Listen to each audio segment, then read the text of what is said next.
Hello and welcome to The Nation. I'm Helen Dalley. Well, it has been a week of new lows, of hypocrisy and double standards in politics. We had the Alan Jones debacle. Then we had Margie Abbott ferociously defending her softy husband. Well, we knew from those two things that sexism had well and truly reared its head again. But then Parliament resumed this week and both sides seemed to scrape the bottom of the barrel. Did the Peter Slipper saga reveal a side of Australian politics that's always been there? Is this the harsh reality? Or does it show a sign of desperation that hopefully will not stay? Is that going to happen? And do we expect the sort of sexist, offensive language from our nation's leaders? The gender battles have left the trenches and have gone full metal jacket. Well, my all-female panel tonight is going, we think this might be a first, but we're not sure, is going to pick apart the venom politics of sexism. And I'm joined tonight by Julie Collins, the Minister for the Status of Women, Julie Baird, author and Fairfax columnist, Dee Madigan is advertising and communications consultant, and Kelly O'Dwyer, who's a Liberal MP. Thank you all for being with us. Good to be here. Let's start with this week. Now, Parliament resumes. Tony Abbott moves a motion to get rid of the Speaker, Peter Slipper, because of the offensive text that he sent to his staffer. Julie Collins, why did the PM defend this man who's in such a high office? Well, I don't think we're actually defending the man per se, Helen. I think what we were saying was that the Parliament shouldn't be making judgments while this was still before the courts. And indeed, Peter Slipper made his own decision later that afternoon or evening to resign from that position. I think we need to be really careful when things are before the courts about what the Parliament does and doesn't make judgment on at that time. When it comes to Peter Slipper's comments that were the subject of some of the discussion in the Parliament that day, he did come out and apologise. And, you know, their comments were offensive and we said they were offensive. Shouldn't the PM have cut him loose, let the court case do its job, but cut him loose from that position, particularly as she was trying to level the sexism charge at Tony Abbott, and here she was defending what most people called a sexist? We were not defending the comments that he made at all. We said they were offensive. He's the sexist. Look, what he said was sexist, absolutely, in the text messages, absolutely. And we absolutely condemn those comments and the text messages that were made. But we were saying that the two issues of the sexism and the Parliament making a judgment on a thing that was before the courts are actually two separate issues. That's what we were saying. And that the Parliament shouldn't be making a judgment till the court had done that. Peter Slipper obviously made his own judgment and then made a decision to resign. Julia Baird, was it a lack of judgment on the Prime Minister's part not to cut him loose, to essentially defend him? Well, look, I mean, I understand the rationale that you're giving. I do think it was a good thing that he did go, possibly of his own volition. I mean, I think it's well enough to say that, you know, the courts are making, you know, it's a very important, it's kind of a significant case, and it is about a serious sexual harassment allegation. So that shouldn't be cast aside in all of this. But that probably pertains to whether he should be sitting there at all. I think when you're holding an office like the Speaker, which is a pivotal one in the Parliament right now, I think it is appropriate that he step down. But I think we've conflated a couple of issues as well. I mean, Julia Gillard happened to make an electrifying speech about another issue while she was kind of trying to steer the subject and, you know, trying to not defend the texts, because she said she was clearly outraged by them. I mean, I don't think anyone could think that she thought that it was appropriate to talk about women in the way that he did in his text. But in this case, to say it should be left before the courts. Dee Madigan, do you think the Prime Minister handed the opposition leader a gift by defending Peter Slipper in that way and allowing him to stay in his job, at least for 3 more hours? No, I think it would have been setting a really dangerous precedent for her to have him step down before it had happened, because then it opens up the case for any minority government, for any member of Parliament to be accused of something and have to step down before due process happens. So I think she did exactly what she had to do. Kelly O'Dwyer, why did your side suddenly turn on Peter Slipper? You'd all known him, not necessarily you personally. The Liberals had backed him 7 times into pre-selection. You must have known what the guy was like. Why did you turn, unless it was to your political advantage the other day? Well, there was nothing sudden about it. Peter Slipper was not going to receive endorsement from the LNP in Queensland again for his seat, and we certainly never put him up as the highest office holder in the Parliament as Speaker. This is something that the Labor government... 7 times for 7 elections. This is something that the Labor government did. We opposed it at the time, so it's not new. no. We opposed him at the time. We said he was an inappropriate choice for the government to make. He did make we said, well, I gave you a go, but we said at the time that it was an inappropriate choice that the government made. We opposed it. We said that there were much better options. We tried at the time, if you remember, to actually appoint the woman who has now become the current Speaker, Anna Burke. We actually thought she was a far more appropriate choice for the government to make. You know, a strong and capable woman. We said that she should be appointed as the Speaker. So it's not news to us that he was not the right choice as Speaker. Now, going to the substance of what has been before us this week, I think, you know, we're trying to confuse the issue here when we talk about the fact that, you know, somehow it's before the courts and therefore the Parliament can't make a decision on whether or not the current Speaker is a fit and proper person to hold that title and to hold that very high office. They preserve the dignity of the Parliament. They need to be a fit and proper person. No one is disputing the text messages that have been now published. Even Peter Slipper did not dispute the vile, obscene, awful, totally unpublishable text messages that were a grotesque affront to all women. I'm sorry, I actually disagree with that, and I have to say this. I and quite a few women out there, I thought it was tacky, disgusting and horrible, not fine, but I actually don't put them up there. You know, can I say the word, the vagina, a muscle, isn't, in my mind, you know, anywhere near the kind of sexism that you hear from Tony Abbott, and I think the spin that the Coalition is trying to do on this is trying to say, oh, well, look at that, that's awful, so kind of ignore this that's happening. And it's, you know, and I think there's a lot of women out there, and if you listen to a lot of articles written today, we're not super offended. So Peter Slipper doesn't find vaginas attractive.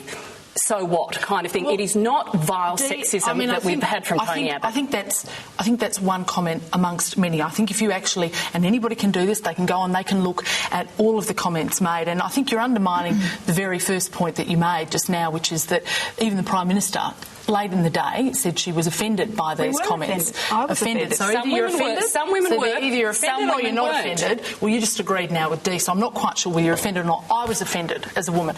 Going into that Parliament as a woman, having him preside as Speaker, frankly, he should be presiding over the Parliament, preserving the dignity of the Parliament for all parliamentary members. And for the Prime Minister to fail a critical test of leadership where she stood up and instead of actually agreeing to the motion to remove the Speaker, which is entirely within the right of the Parliament. We can appoint a Speaker and we can remove a Speaker. That is entirely within the right of the Parliament to do that. Instead of doing that, what she did instead was launch a bizarre attack, a personal attack, a continuation of the attack that has been running. But she didn't launch it. Tony Abbott launched it by bringing in sexism. You don't need to shout about it, but I mean, she basically stood up there and she knew she couldn't defend Peter Slipper, which is why she didn't bother.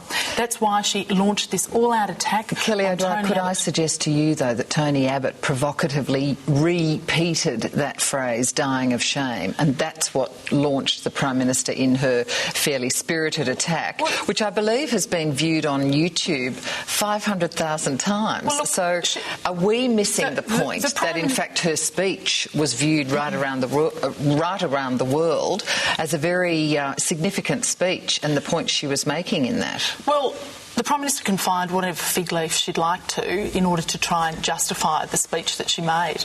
But so the fact do you support Tony Abbott repeating that phrase, dying of shame? The fact is, her speech was not justified under any circumstances. Can I just ask you about perhaps the provocation was the dying of shame? Well, I'm answering that by saying her speech was not justified under any circumstances.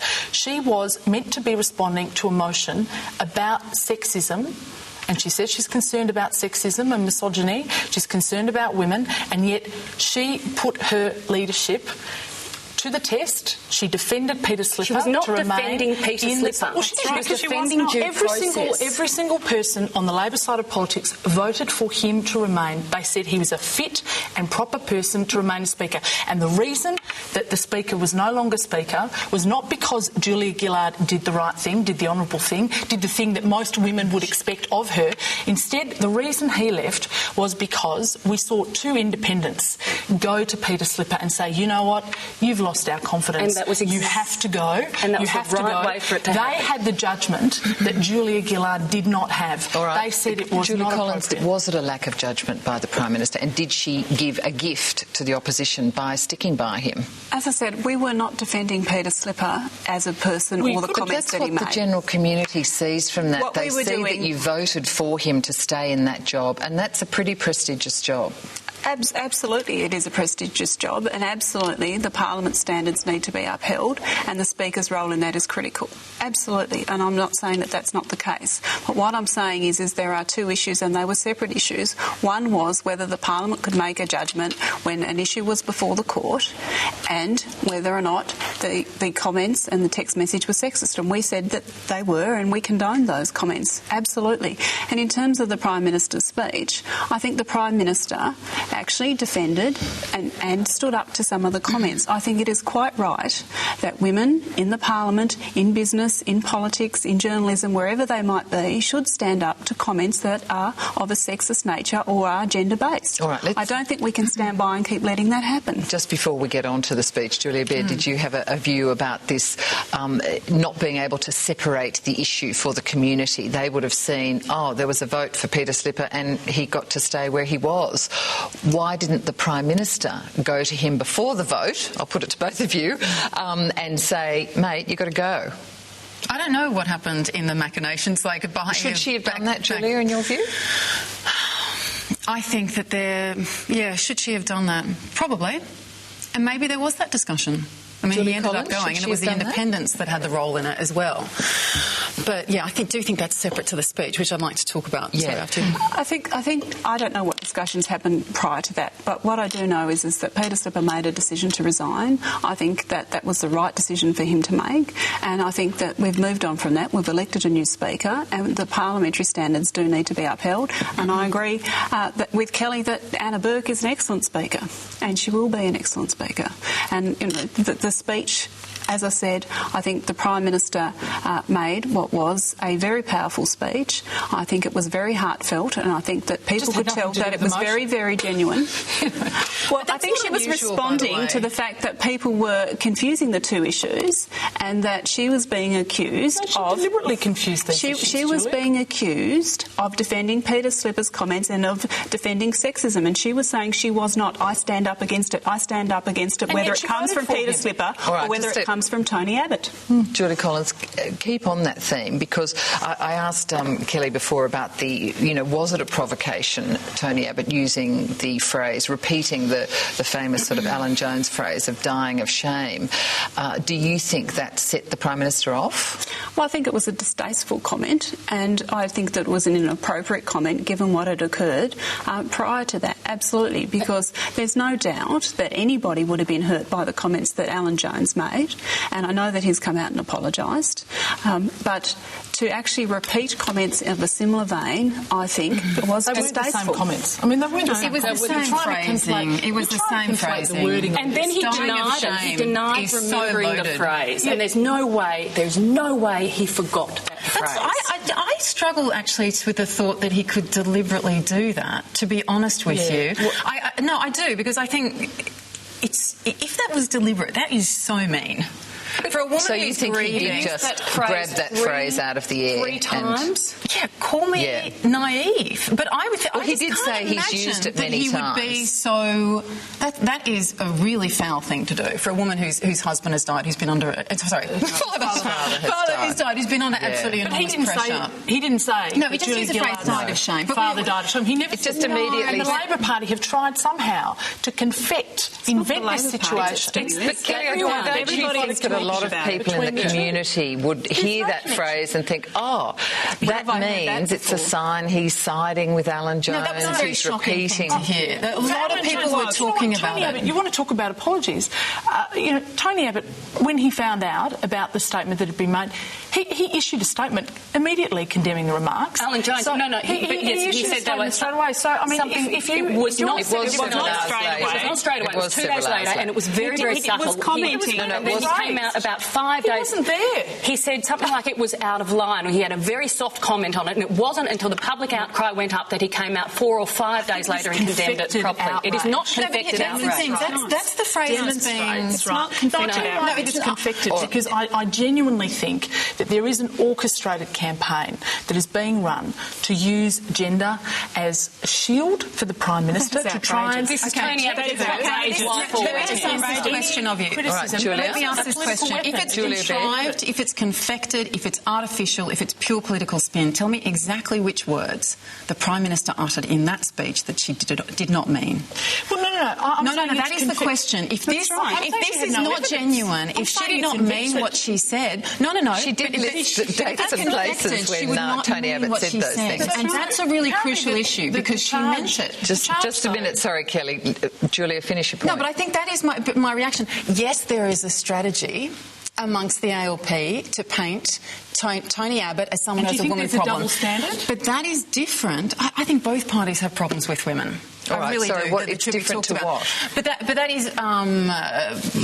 is very different to the speech that Julia Gillard gave, which I think she meant every single word of, and that's why it penetrated. We are not used to hearing women in positions of power making that speech, and we are not. You know why? Because it does usually cost them. Women don't stand up in the middle of workplaces, boardrooms, or cabinet meetings, or in the Parliament to say people are sexist and this is causing damage not just to me but to the community. You know why? Because it costs them votes or it costs them jobs. We're told not to. And to see a woman do it, that's why they're watching around the world. That's why Andrew Solomon is talking about it, and that's why Jezebel's talking about it, and that's why I'm getting emails from all around the world. The leader of our country has had a moment in the Parliament where, frankly, I think she lost control. No. I think she was in an emergency break glass and hit that gender button. But she's never outrageous. That is It is outrageous. Are you saying that sexist comments should not be stood up to and people should just stand there and... tell me what you're talking about. Julia's exactly right. The point is women have spent their whole careers not being able to say it. We haven't been able to say the gender card. She's never, ever, and I interviewed her about this in 2003. Abortion is the easy way out. It isn't sexist. No, but this is a separate issue, actually. I understand what you're saying, and we should talk about that. But there's a separate issue about whether she believed, why she said what she did. And that's the initial question. The other thing is, how do we evaluate that evidence, and do we believe her? That's separate. But she meant what she said, and she's never played what is called the gender card before, ever. All right, let's hold this thought. We're going to talk more about sexism in politics when we come back from this short break. Stay with us.